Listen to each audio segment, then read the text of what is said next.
now tuned in to the Cold Hard Truth, Cayman's #1 hard-hitting live podcast show, where we feature some straightforward conversations on political, social, and celebrity news and all things happening in the Cayman Islands and around the world. This show was created to give the people a voice and a means of being involved and informed without any filters. Sometimes it gets crazy, but we always keep it real. We bring you the tea, piping hot, so grab your favorite beverage and join the conversation via WhatsApp at 324-1612. Email tips@caymanmarlroad.com. Now, here's your host, Sandy Hill, broadcasting live from the beautiful Cayman Islands.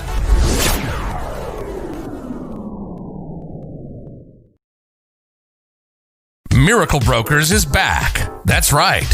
We're fully reopened and back to work. Our agents are here to serve you with all of your packing and shipping needs. Need to move? Don't worry. Give us a call today. Collect a package, shipping around the world, or straight to Cayman? You got it. Give us a call on 949-5989. Collection by personalized appointment only, where our dedicated agents are on standby to personally assist you. Don't forget to wear your mask, maintain social distancing, and one person per appointment. Check us out at miraclebrokers.com today.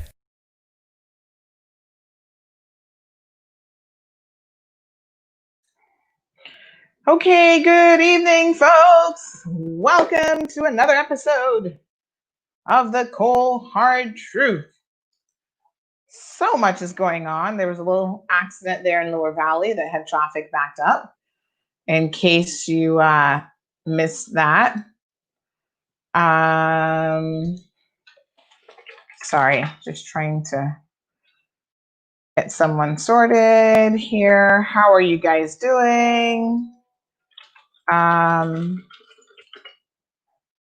right, good people. Thank you all so much for tuning in. We got Nancy, Evelyn, Eunices. Is that how I'm pronouncing it? Is that correct? Anywhere close? Maureen. Thank you guys so much. I'm wearing my other uniform today. I don't know if you guys can see this, because I've literally just run from a client's house straight here, and I wasn't even sure that I was going to make in time because of the accident in Lower Valley. So it looks like a car just ran off the road. I'm not sure if they even hit another car, or if they just hit a fence, or what happened there. But you know, it's raining. Did you guys see the downpour earlier? It was like, I just got home, and all of a sudden it was like swoosh, and it was like sheets of rain in one direction, messing up everything, the porch, like it was all over the place. And yeah, that was crazy. And then it, just as quickly as it started, it seemed like it stopped. So kind of weird. But that's Mother Nature for you. Thank goodness no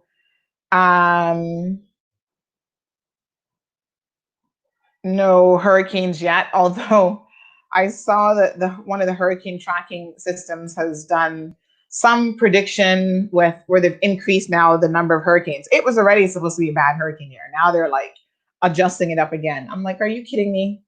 Like, do we really look like we need anything else after COVID? I mean, it's like, please, God, give us a break. We don't really need the stress. In any event, just pulling up some of the news stories here that we're working on for you guys. We didn't get through. I want to address some of what happened with the show this morning. Jasmine, Sophia, Yvette, thank you, Miss Beulah, Lorraine. Thank you guys so much for tuning in. Yeah, Nancy says wind came up like a hurricane off the ocean. Trust me. Jasmine saw the accident. Yeah, that traffic was like, it's pretty much cleared off now, I think. Hi, Perla. Hi, Quincy. Quincy says travel to Cayman Brac and Little Cayman for your staycations. Inter-island domestic tourism is now permitted. Residents of Grand Cayman are welcome to staycation on the BRAC for the summer, once COVID-19 negative, and you have to test before you travel.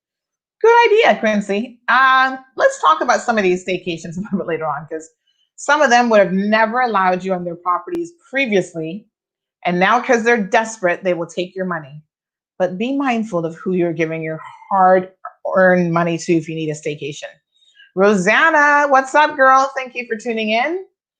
So listen, the young lady came on the show this morning, and she got a little bit of flack from some of you guys because you're like, her story doesn't make any sense. It's not adding up. Is she really telling us everything? Listen, I don't know this young lady from the man in the moon. And I like to try to, as much as I can, to give people the benefit of the doubt until I have a reason not to. So if you come to me and you tell me a story, I'm going to try to believe you unless you show me things that are like, pump the brakes. I have no reason to doubt that this young lady genuinely doesn't know why she got fired. And I have no reason. She sent me her contract. She sent me certain bits and pieces of evidence before she even came on the show, because I got to double check and do my due diligence, right? And so she was there for 2.5 years. It's a little odd that after 2.5 years, you get terminated from your job like that. Who knows the real reason, okay? But people are kind of giving her a little bit of flack. And I thought some of the questions were legit, like, hold on a second, did you do this or did you do that? People were just trying to figure out what was going on. But I did feel like people were giving her a little bit of flack about her story. And, she was already nervous, like I told you guys, about coming on. She wasn't sure in the end if she should come on. She felt like she had things that she wanted to say. But at the same time, she's kind of like, I don't know. So I applauded her for at least being brave enough to come on the program. That in and of itself takes a lot of courage, whatever your story is. If you've got a story to share, by all means, this is the people's platform. So you can come on here. And I like to think up to a certain point, we are a no judgment zone. But human beings, we're always judging each other. Trust me, right? So what people say to you, you're scrutinizing it. Like, I don't know, that story doesn't sound right. So I think a lot of you were expressing your views in the comments. And afterwards, she kind of had some reservations about if she had even done the right thing. Did it make any sense for me to come on this show? People were criticizing me. Now, other people who are her friends, I use that term very loosely, because she's still in her 20s and she will soon discover that those so-called friends are fair weather friends. By the time you hit 35, most of them are gone from your life and you're probably better off for it. So I think she felt the way afterwards, and some people are like, oh, why are you putting your business out there? And all these people are questioning you. And listen, whenever someone questions you, that doesn't mean that what you've said isn't true or that you're not being your authentic, real self. It just means that in their minds, they're not really clear about what's going on and they have questions. And that's fair. But at the same time, I think that we need to give her a little bit of the benefit of the doubt, unless we know something that really sheds some light on, the fact that she's not telling us the truth or she's not telling us the full story. It's a housekeeping job. It's not like she's a lawyer at a law firm. And I think that if Caymanians want to work in the hospitality industry, even in those positions, for God's sake, give them the opportunity to do so. Why are we approving work permits for people in jobs like housekeeping? To me, that just doesn't make any sense. When we have able-bodied Caymanians, and I should know this because even some of my own family members work in hospitality housekeeping, and they have done so for years. And if they're willing to do the job and they're able-bodied, by God, allow Caymanians to at least have that opportunity in their own country. So the other thing is, sometimes young people just need a little bit of a helping hand. So, it struck me that I wouldn't say that she's confused. I think that she's undecided about a few things in her life and where she wants it to go from here. So she shared that, maybe she might leave Cayman. She's been talking to her aunt overseas about it. She hasn't yet decided. She was kind of mulling some of these things over. And I think some of you interpreted that as, well, she's confused and she doesn't know what's going on. And I don't think that was it. She was just being honest. Like, hey, I'm really sharing, some concerns about what has happened to me here in employment. in the Cayman Islands. I've lost my job again because of COVID. And, she's considering what her next moves are. What's the alternative? And that to me is a very fair position to be in. We've all been there. And, we've also all been through very challenging times in our lives. I think the reason why she reached out to us in the first place is she's probably just feeling really, really discouraged right now. She's able-bodied. She has 2 sons and she wants to work, and I think if she wants to work, give her the opportunity to work. Now she's having to go to NAU and get assistance from them when she doesn't really want to do that. She wants to hold down a job and be able to make her own money. So it takes a brave person, I think, to come on any platform, especially here in the Cold Hard Truth, because, we're going to ask questions. We're not going to sugarcoat anything, and to really put their business on the line like that. And so I applaud her for that. And I would caution some of us to perhaps be a little bit more understanding. Try to remember when you were in your 20s. I mean, when I was in my 20s, I didn't have 2 young kids to think about, but still there were decisions that I made that I'm like, phew, that was a bad decision. And so it's always good to have the guidance of older people in your community as well. So I tried to give her a little bit of advice this morning on the show. I've given her my WhatsApp number. If she ever needs somebody to just talk to that can perhaps look at things objectively, I'm a listening ear. And I kind of wondered if all of the people who were listening this morning, how many of you would be willing to reach out to this young lady and say, listen, I know that you're a single mom. Can I just help you with something? It doesn't have to be a monetary donation even. Can I take your kids for the afternoon? I live in a complex that has a pool. Would they be willing to come over and have a play date with my kids? Or I don't, by the way, I don't have a pool. I don't live in a complex that has a pool. I'm just saying as an example. There's so much that you can offer by way of a compassionate gesture and a compassionate and listening ear. And I would really love to see a lot more of that, especially when the person appears to be very, very genuine, which I think this young lady is. Or even just some good advice, like just to hang in there and things are going to get better. And, we're all going to get through this whole COVID situation. The hotels will reopen and then, we can take it from there. So, and English obviously isn't her first language. She is from Honduras. And I think that that was part of it as well. There were certain things I think that she didn't quite fully understand, perhaps because of the language barriers. I mean, she does speak really good English, but you know what I mean? I think there were some language concerns there as well, just a little bit when we were trying to probe her for certain questions. I don't think she was fully understanding what I was asking. So I might have had to ask her the same question like twice or whatever. But yeah, let's not judge people too quickly. This isn't someone like some other characters that we've seen come on this show who we know are abusing NAU, who we know are taking advantage of the situation, who are in NAU's door every week, who refuse to get a job, who refuse to work.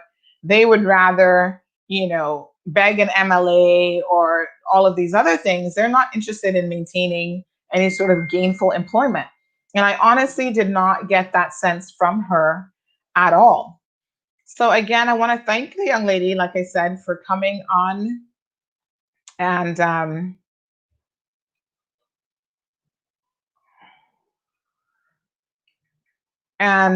just sharing her thoughts and her concerns with us this morning. So Ben, thank you for joining in. Atlas is here. Debbie says, I agree because of communication issues. We need to give her the benefit of doubt. Maureen is in agreement. Evelyn says she's holding back a lot. She's scared. Well, who wouldn't be scared? A single mother of 2 in a COVID situation, you would probably be scared too. And no job. Debbie says that she's going to be reaching out to help in whatever capacity. I hope others will do as well, but give her props for reaching out publicly. And I totally agree with that. Because, so many people are struggling on a private or personal level, and they don't even share their struggles. And the next thing you know, something tragic happens, a mother loses it, all sorts of possibilities. So I think when people share and they speak on things and they just listen to what it is that they're saying. They just remember what she said when she first contacted us? I just want someone to listen to me. And we had 100 plus of you this morning that could just sit back and listen. Yeah, ask questions. I'm not saying not to ask any questions to try to find out what's really going on. But at the end of the day, she just wants to know that people have heard her concerns. And we will keep an eye on the situation. Like I said, I don't think this is a situation necessarily about the Kimpton, although we've heard other stories about them. I don't think that's really what has gone on here. I think what this is a situation where her direct supervisor may have had some preferences in who she wanted to hire. And maybe she just had somebody else lined up for the job, and this young lady was like the weakest link. So she's like, let's get rid of her. But this is where now you need to know your employment rights, folks. She should have asked within the first 14 days for a letter, a statement letter of why she was actually terminated. And if they had then refused to have given her to that, she could have gone to labor board and they would have forced them to provide the letter. So Perla says, please note that housekeeping in Cayman is either you do what I say or you are fired. Oh. But honestly speaking, some of her resources were not helping her on time, or they're just trying to drown her character. It's been a year and she's speaking now, question mark. Yeah, I mean, I'm a little bit, I don't know if it took her this long to work up the courage. Like she said, she did have another job. So maybe it's now a combination of, you know what, I've been in 2 housekeeping jobs at 2 different properties, and one let me go because of COVID. The other one, I don't know why. And so now she's worried that maybe in the hospitality industry, this is a bit of a pattern that she's going to stay with hospitality, that she's going to be facing for the long term. Hello, Debbie, another Debbie. Practicing, the other Debbie Banks says, practicing Cayman kind, whatever the outcome, I am doing my part. Thank you very much. Hi, Grace. Atlas says Red Sales had to let go a bunch of staff as well. A lot of properties are. My only issue is when they let go the Caymanians first and they have work permit holders here. After all, this is the Cayman Islands, and you know those persons have options in terms of going home. Sue says, yes, that happens to lots. Sorry, but true. Very sad, though. She needs some help. Cece says, well, I have 4 kids. If she wants to trade sometimes, we can. Because I'm positive she would not complain with 2. But I do agree the struggle is real. Well, Cece, the last time I checked, you also had a husband that was somehow participating in that process and helping you out in your household. So 4 kids with a husband is somewhat better than even 2 kids where you're kind of doing it on your own, mostly. I'm sure, like she said, her mom helps out here and there and, you know, whatever. Hi, Laura. But remember, folks, having children is a blessing and it's also a choice. So whether you got 4, 5, or 10, somewhere along the line, you've kind of made some choices that led you to that number. So this is what I tell young people. Listen, my nerves can't take 4 children. So I would not be having 4 children under any circumstances. My nerves probably could have dealt with 2, but it's going to be the 1. 1 and done. Because I waited too long. So it is what it is. Let's move on then. Cece knows how I feel about people having children, too many children that they can't afford, because the struggle is real, folks. You want to take a vacation, right? Just break down the numbers. You want to take a vacation and you got 4 kids. Depending on the age, they're going to be paying full ticket by what, the age of 4 or 2 or whatever it is. So say you get a deal on a ticket for $350.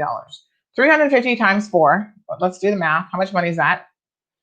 Come on, you mathematicians. I know some of you are better at this than me. So 350 times 4 is $1,400 plus an adult ticket, plus hotel. And if you take them to some place like Disney World, that's like $100 a pop. Who has that kind of money to even allow your children to travel and see the world when you got 4, 5, 6 children? It's like, and that's just a luxury. That's a luxury thing. Children don't have to take a vacation, but it's good if they can to see the world and get different experiences. Even just buying food for a family of 4 or 6 or whatever. You know, paying CUC bill, because every kid's got to have an iPad and a this and a that. And wow. Mm-mm. My budget cannot bear it. Stimulus checks. Atlas, where is government getting the money from? Don't hold your breath. They put certain things in place so people in tourism are going to get a little something. $1,000 for 3 months, and that's it. Small businesses can apply for a grant if you get approved. That's $3,000, and you can also apply for a loan. However, if you apply for a loan, you got to have collateral for them to attach to. And so some people may not even have the collateral, or they've already got a loan on that collateral, and it ain't going to happen. Jason says, too much corruption in the hospitality industry. I'm in it and I see it every day and it's disgusting. And I hear about it. I'm not in it, but I do hear about it a lot. And in fact, right now we are sitting in a story about Turtle Farm and sexual harassment and the person being fired for sexually harassing some of the co-workers. And we're trying to get all the details on that before I bring it to you. But it happens a lot, Jason, and hospitality industry is no different than a lot of other industries. So yeah, Cece says that's why I don't complain. I just do what I gotta do. But I understand how she feels. And she says, bet to God, people only use your own words against you, and your struggles only make you stronger. Well, I think some good came out of this morning because I do know, for example, that Debbie has reached out and she will be in contact with her. Maybe some other people after this evening's program would be willing to reach out to this young lady as well. Let's talk about the chicken, because Cece got herself in a bunch of hot water over this rooster or chicken or whatever this is. Tied up to a water authority truck, looking a little bit in distress. So someone reached out to us yesterday. They sent 2 photos, actually, this one and another one, of this rooster. I think this is a rooster, right? Tied up, and said the rooster was in distress and it was clucking. And they felt really bad for the rooster. I'm not sure why anyone would tie a rooster up to a truck like this. And so we posted it on our page, and my gosh, the discussion that ensued was kind of next level crazy, to be honest. So we had a lot of comments. Some people felt very, very strongly about this. I'm just trying to scroll down my screen so I can tell you how many comments it actually garnered. It was a lot. And people were back and forth. And this kind of comes down to 2 things. You either feel that this is really wrong and this is disgusting and it's it's animal cruelty, or you're like, it's a chicken, who cares? We eat them every day and it doesn't matter how they're treated. Now, I'm still trying to pull up all of the comments and stuff. Now, here's where I stand on this issue, and you can certainly let me know if you agree or disagree or whatever. I don't think that just because you eat something, so I'm a meat eater, I will eat steak, oxtail, chicken, fish. What else is there? Duck. I love me some Peking duck, boy. That is the best. You know, I don't eat certain parts like tripe and all that kind of stuff, but yeah, I'm a meat eater. I got no issues with meat. 164 people interacted with it, liked it or whatever. 199 comments, 13 shares, and the post reached over 14,000 people. So this was obviously a little bit of a viral post, right? So the vast majority of people, based on the little emojis, did not like this. The vast majority of them, 69 of them, had the little angry face emoji. 42 thought it was funny. They laughed at it. 22 just did a thumbs up. 19 were shocked. And 12 did the little crying emoji. So I think for me, I don't think it's necessary to string up any animal like this that you're going to be eating, because what's the purpose? I mean, if you want a chicken, and this was actually at Cayman Bay Foster's of all places, you're going in the grocery store, you could very well just buy a chicken that has already been, you know, defeathered and is ready to eat. If you feel like you want it extra fresh, there are ways to humanely get a chicken and deal with it. I mean, I don't even know how people, because I somehow remember as a child seeing a chicken being defeathered. And I think that they did it while the chicken, I hope to God this isn't true, but somehow in my brain, I have it that this chicken was probably still alive when it was defeathered. But I think normally they just break the chicken's neck, right? And then they just like defeather it. It's not a nice thing to even think about that I'm going to eat this animal that died in this way. And there's also a little bit of logic. Most human beings are very self-centered. They don't even care about the damn chicken, right? So they're like, just eat the chicken. I don't care. Well, here's the thing. When you kill an animal in a stressful means, right? In a stressful manner, you actually induce fear in that animal, and that allows the animal to reduce inflammation and toxins in their body, the meat that you're going to then turn around and cook and eat. And how could you possibly think that that in turn is good for you?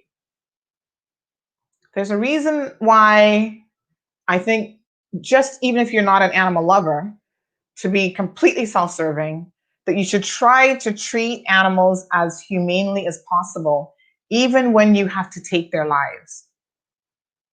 Now, I don't want to see animals slaughtered personally, but obviously I know that there has to be a slaughtering process in order for us to get it. One time I went for some Cayman beef for Christmas, and I went to one venue outside where they had like the fresh meat like just slaughtered, and they were about to start cutting it up and whatever. And after I saw that, I was like, oh my God, I can't. It's, you see that one or like twice and you are ready to turn into a vegetarian, trust me. But I don't know why he would have had to have done it. You know, why do you have the chicken tied up? And then we know, of course, that there are people who engage in cockfighting and stuff like this that is very inhumane. They get these super cocks, no pun intended, to fight, and most of them are imported from overseas. They're bred for the sole purpose of fighting, and they are making people thousands of dollars. And that's illegal. That's animal cruelty, and you will get charged if you're in that business. So I don't think that that was appropriate for the person to do. Certainly not appropriate in a work vehicle. Water Authority had better have a word with that driver, whoever he is, because that's just not right. It would be bad enough if that was your personal vehicle, but the Water Authority is a government-owned entity. And to be using somebody else's property to string up a chicken defies any sense of decency, if you ask me. Cece's joking about she already disagrees before you even get started. Debbie says, thanks, Sandy, for finally addressing this. I'm an animal advocate and part of an organization. How can anyone see this and not decide to let it loose, regardless of the idiot? You decided to displace this in public. Who, I think, decided to displace it in public? Hi, Linda. Yeah, I think the issue is, Debbie, is sometimes people are hesitant to do certain things if they don't know like the full story. You know what I mean? Like, yeah, we see the chicken tied up there. How many possible explanations can it be for that situation? But most people are not going to go and release the chicken and intervene. The other thing is, if the chicken was really clucking and fighting and stuff, if you go and try to, I don't know exactly how he had the, sorry, how he had the chicken tied up, but if it was something that you could easily release, you might be taking a little bit of a chance, because an agitated chicken or rooster, you know, even though you're trying to help it, it doesn't know that you're trying to help it. So all of a sudden it gets in defense mode, and next thing you know, it picks something out of your arm or plucks you in the eye or whatever.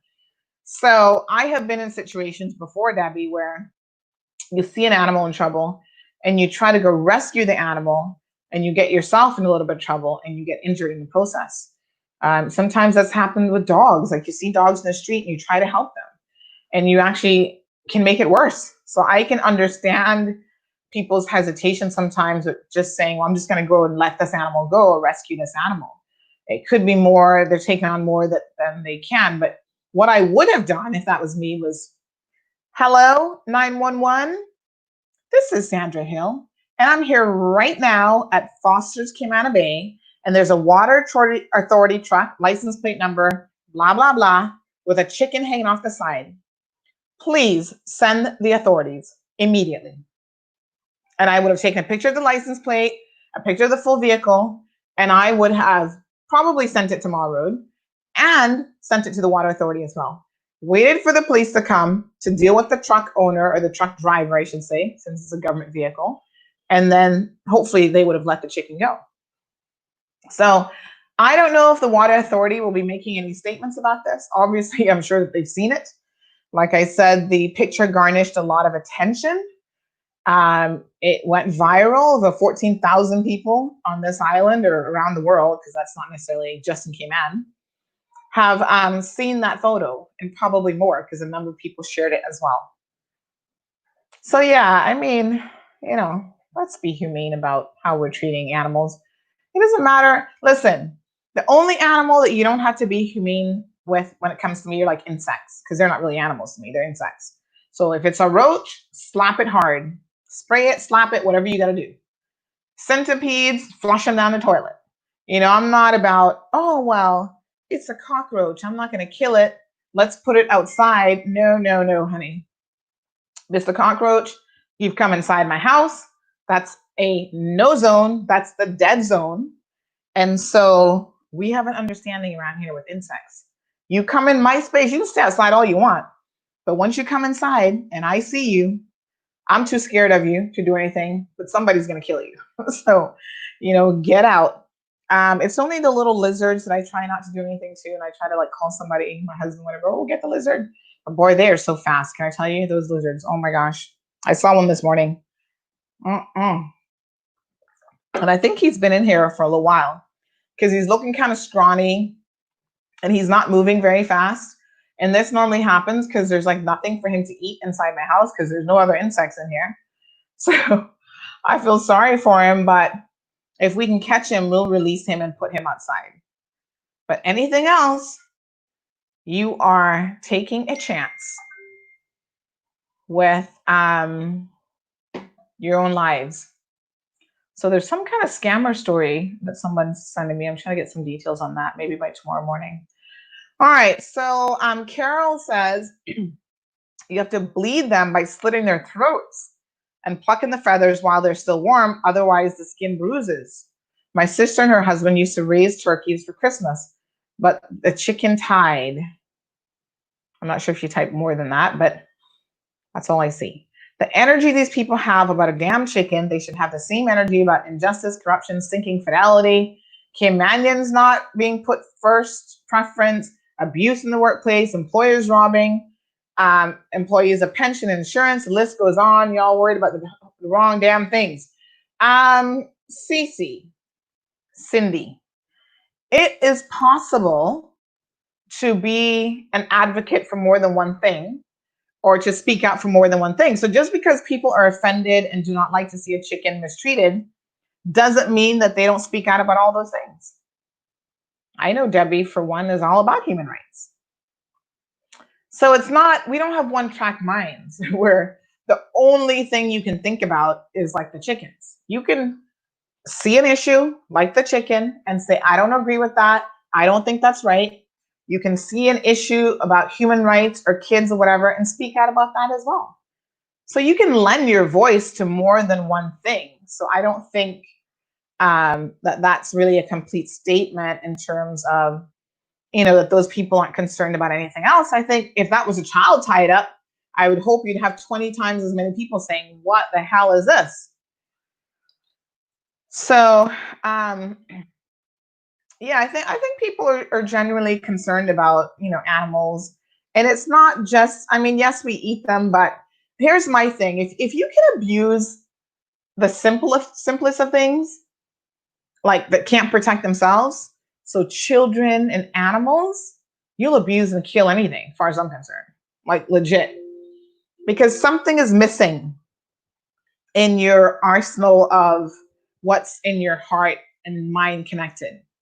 When you don't care about another living creature at all, like I see people like will kick dogs and oh, it's just a damn dog, and then like I've been in Jamaica, right? And I've never really seen Caymanian Zoo, but maybe I'm just not hanging out with the right people. But in Jamaica, they're like, get away from here, you dog, and they'll kick the dog. And I'm like, what are you doing? You can't do that.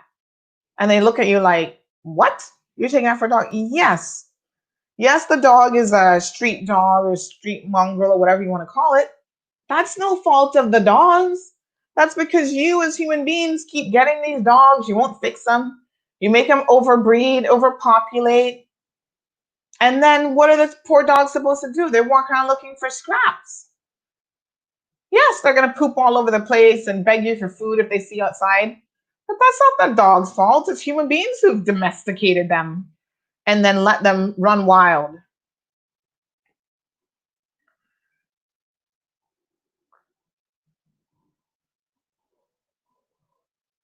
Hi, Ruth. Cindy says, so government themselves decent? Well, listen, I don't have an issue with the water authority, but that's not really the point. Oh, it was a Cayman water vehicle, not water authority. Oh, Tracy, let me look at that again. Oh, yes, you're right. Thank you. I actually thought it was water authority, Thank you for pointing that out. Did not read that correctly. So Cayman Water, as of course we know, is the company that isn't government owned and that operates and provides water services for the District of West Bay. Cindy, you're ridiculous. Yes, so Debbie agrees, call 911, taking a knife, cut it free. It's not a pit bull, it's chicken. Someone could have cut it free.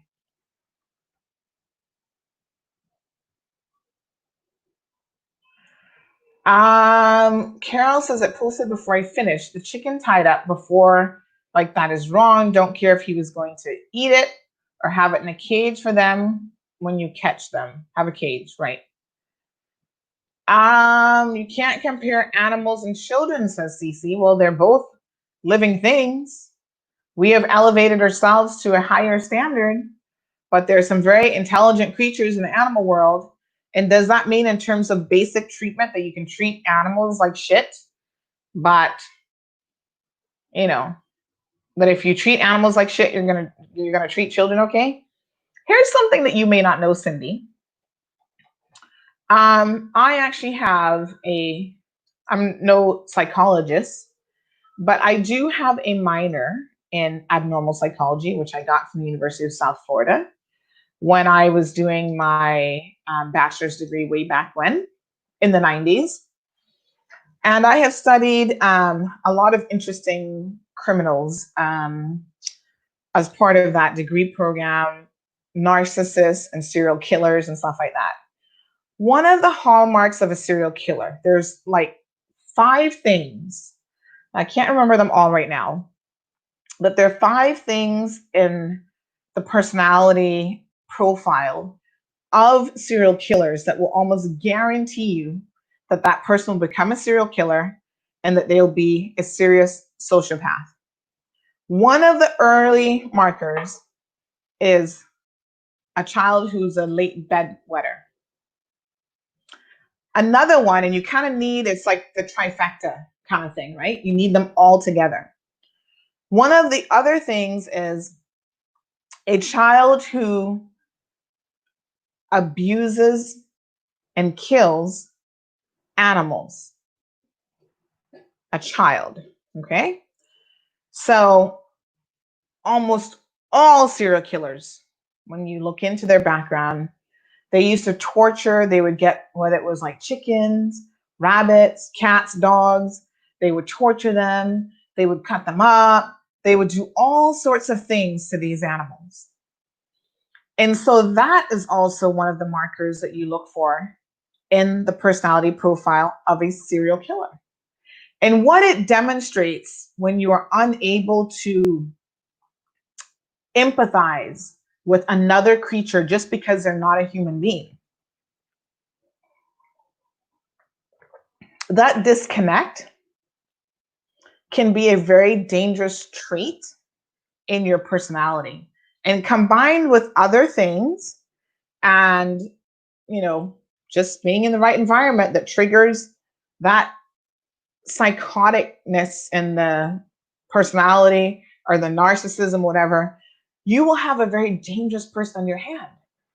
So if you have a child that you notice loves to torture small animals, heaven forbid, that's the kind of person that you will want to get help for. Like, seriously.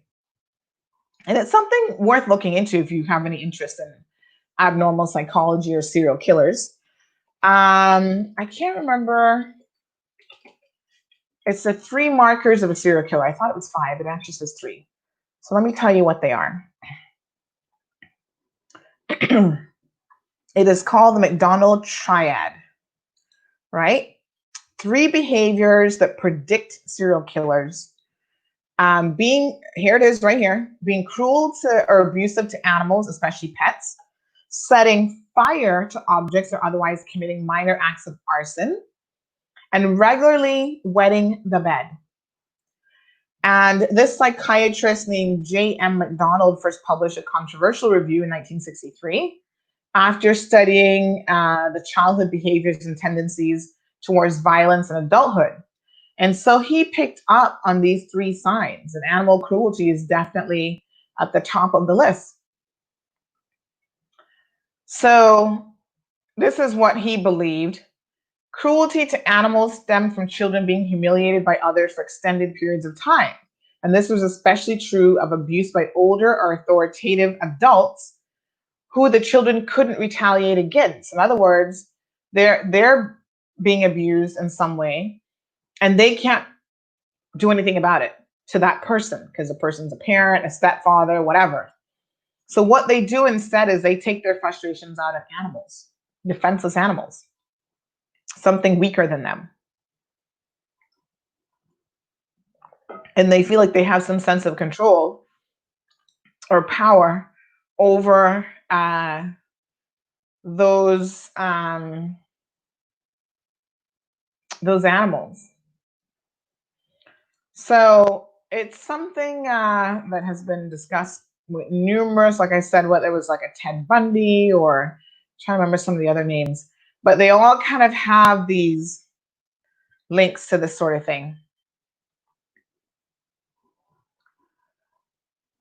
So I don't think that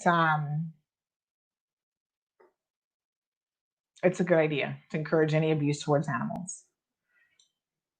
There's another theory that says cruelty to animals in childhood could lay the foundation for a child to graduate to being cruel or violent towards other people in adulthood.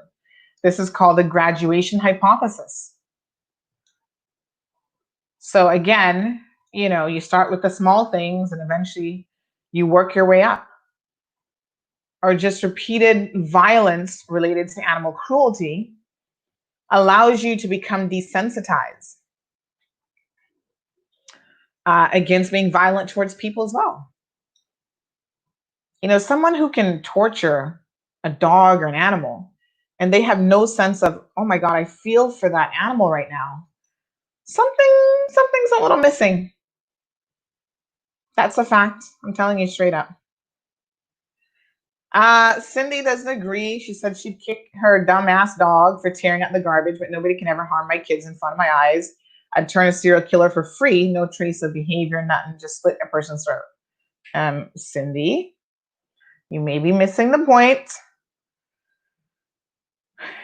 Debbie says, this is why I follow you, Sandy, because you're educated and have the facts. Keep educating the masses. Bless you. Most serial killers start with animal cruelty. That's a fact. Preach, Sandy. Look it up, folks. You don't have to even believe me. You can look it up yourselves. Speaking of cruelty, let's move on to another story. Do you guys remember this woman? How many of you are old enough to remember her face. She's changed a little bit over the years. Let me refresh your memory in case you do not remember. This story goes back to the oh gosh, let me see how long ago this was now. 1997. So this woman's name is Mary Kay Letourneau, I think is how her last name is pronounced.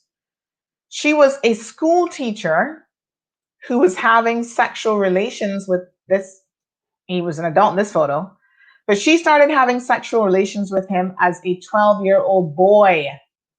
Do you guys remember this case? This was big news all over the world. People were so shocked. So she just died of cancer on Monday. She was only 58 years old,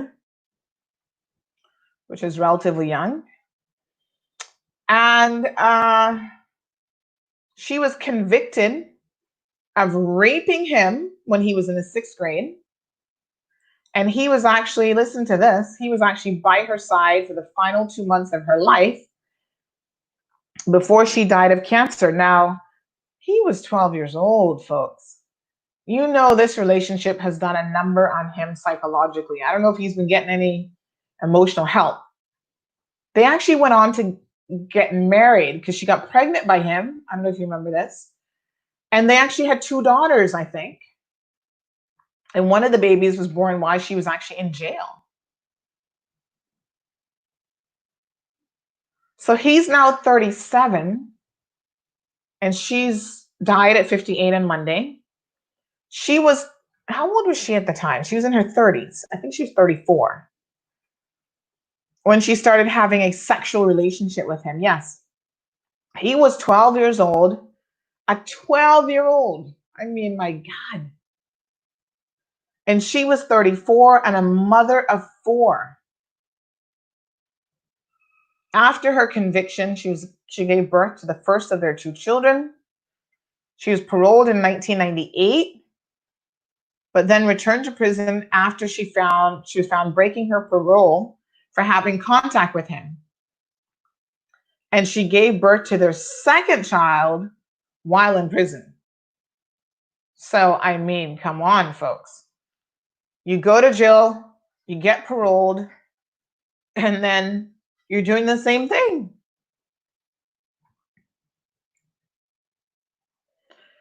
The daughters, Audrey, 23, and Georgia, 21, spoke about their childhood in an interview, a 2018 interview.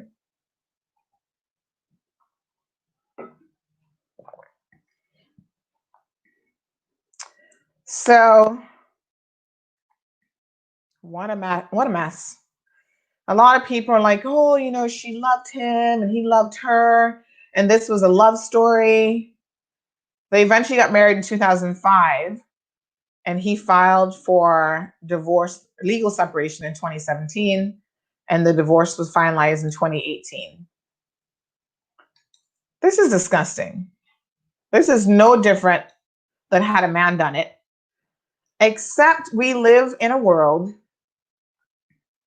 where I will admit this is probably the one area of sexism in favor of women, where women get a pass because, you're making him become a man, even at 12.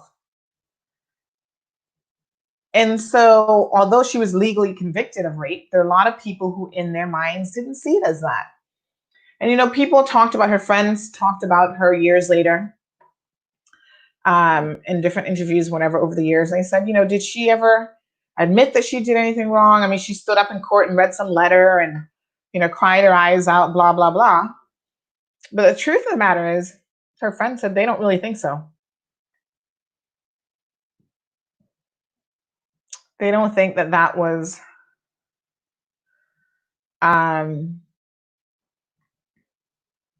ever in her mind, really. She felt like she could fall in love as a 34-year-old woman with a 12-year-old child.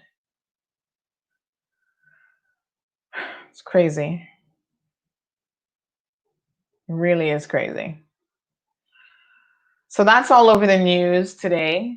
Lots of American papers are covering that. And apparently he was by her side for the past 2 months. She died young. I don't know what kind of cancer she had. He has said that he's lost a piece of himself after she's died. I think he needs professional help, counseling, because what happened to him was nothing less than child rape and child abuse. Simple.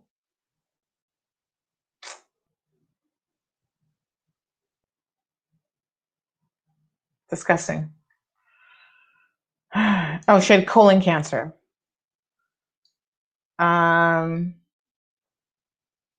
Stage 4 colon cancer. And like I said, she was a teacher at the time that this incident went down, and he was in the 6th grade. Horrible. And how they got caught was police discovered them in a minivan parked in the suburban Seattle city of Des Moines Marina and took them in for questioning. And initially she lied and told them that he was 18 years old. And they were kind of like, why are you telling us about his age? At first she's like, no, nothing was going on, but he's 18 years old. And they were like, the story isn't quite adding up. So they had suspicions, but neither one of them would admit to anything sexual. But 2 months later, she became pregnant with his child. And then it was like, who's this baby for? So she pled guilty in 1997 to raping the youngster. And while awaiting sentencing, their daughter Audrey was born. She got a plea deal, which again, I'm not going to say a man wouldn't have, because we've seen some crazy stories where men rape children and get away with practically nothing, but this is pretty disgusting. Her sentence was reduced to 6 months in a plea deal, but 2 weeks after her release, they were caught having sex again. And then she became pregnant with their second child and was jailed again. They got married in May of 2005 when she was a registered sex offender. You see how messed up this whole story is? Ugh. Wow.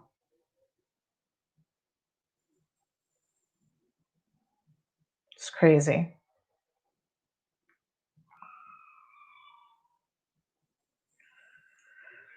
Anyway, like I said, she's died as of Monday.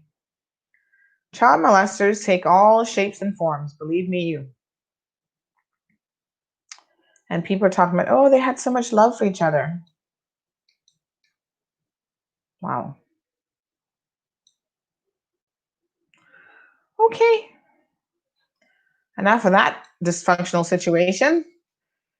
Sunita says, I remember her from when I was in school. Boy, that was a big story back in the day. I remember it. I was like, whoa, who's this woman? She's crazy.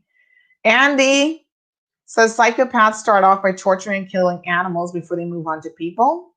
Yep, it's about empathy and compassion. Hi, Larry. How you doing, honey? Larry joining us from NYC. Dudley is here saying hi to Grace. Morna says, I'm here a bit late at 7:54. Morna, you're almost out of time, girl. Perla says, that's a big sin. Please change the topic. She's a sick bee. Well, we need to be aware of the fact that child molesters, like I said, take all forms: men, women, priests, school teachers, school principals, parents. You know, she's a mother of children herself. So watch out for your children. Don't ignore them. Don't discard things. If you see an adult wanting to spend a lot of time with your children, be careful.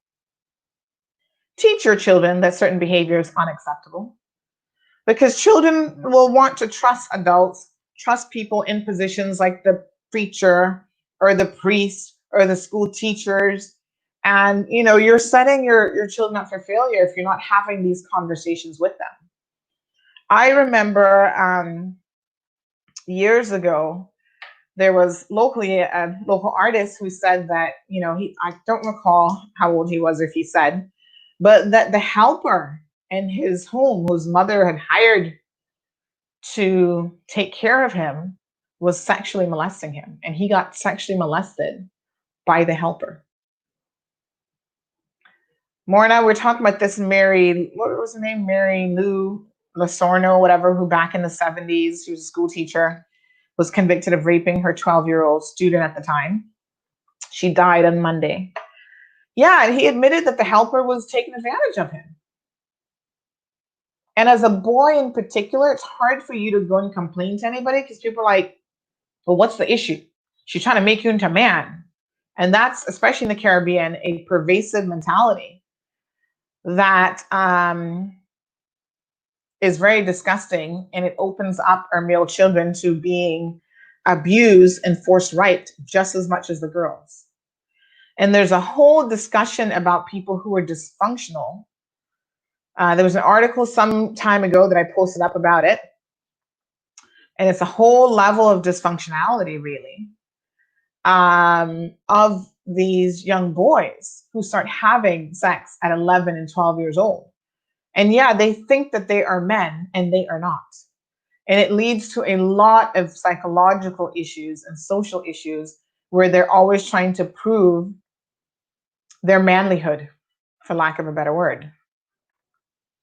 And that creates problems. And we need to protect all children, male, female, rich, poor, it doesn't matter, because they are all potentially could be victims of abuse.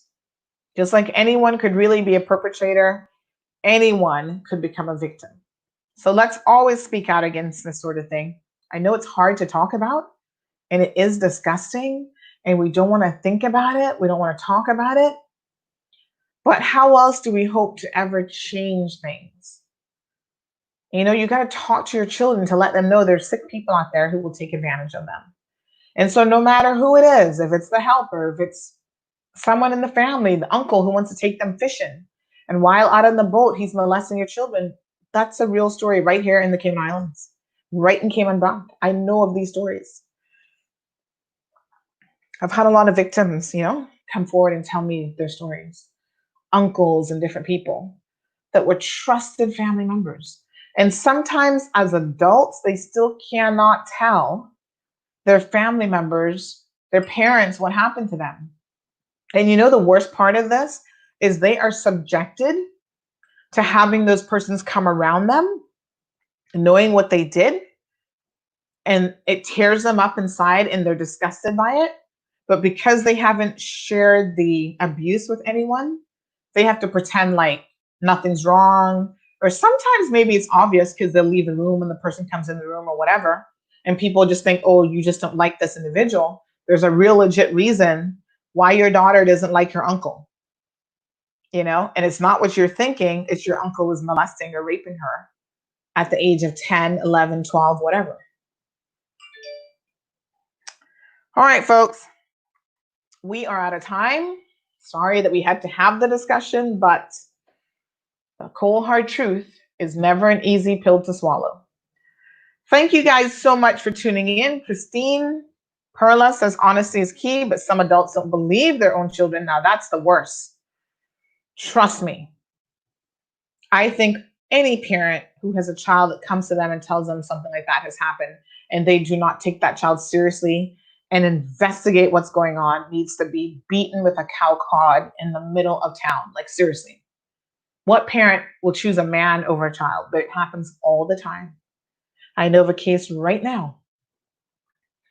The child had to be removed and go live with the grandmother because the no good daughter had to bring in a man from Jamaica to molest her child while she's in the hospital having his baby, right? He's at home trying to fondle and start the molestation process with her young child. And when the child told her, she refused to believe the child and instead believed the husband. But you know what? Kudos to that little girl, because she wouldn't stop talking.